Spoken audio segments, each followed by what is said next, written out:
I give the order. When the House comes to order, I'd like to hear the member for Chisholm. Thank you, Speaker. My question is to the Prime Minister. What steps has the government taken to deliver on its commitment to get wages moving again? Great question. Give the call to the Prime Minister. I thank the member for Chisholm very much for her question.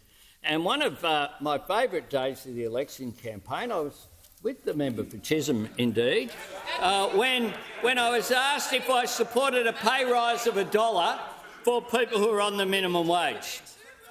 And on that day I said, absolutely, absolutely. And the response of the then government was that was loose. They said it was irresponsible on my left. to support a pay increase for those Australian heroes of the pandemic, those people who are on the minimum wage, looking after Australians during that pandemic. And they said, no, can't have $1 increase, not $1 an hour, because that will ruin the economy. The sky will fall. A decade of low wages under those opposite being used as a deliberate design feature of economic policy. Well, we on this side of the House are getting wages moving again. And one of the first things that we did, of course, was make a submission to the Fair Work Commission saying that those people who are on the minimum wage deserve not to go backwards.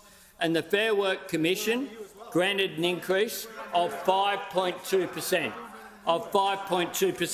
more than the then inflation rate of 5.1. Member for Deakin. But on Friday there was further good news, because the Fair Work Commission granted aged care workers a 15% wage rise. A 15% wage rise. And when I was asked whether I welcome that, I said absolutely.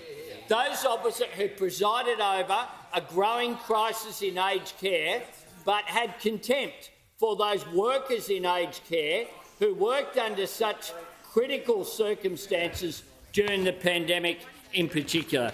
They are heroes of the pandemic and they deserve more than our thanks. They deserve a pay rise.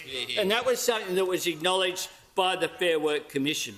On the weekend, on the Sunshine Coast, I met with Deb and Glenn. They told me how much this pay rise means for them. Aged care workers who go to work, who love their work, who love the people that they care for. They certainly don't do it for the money. They do it for their care for fellow Australians.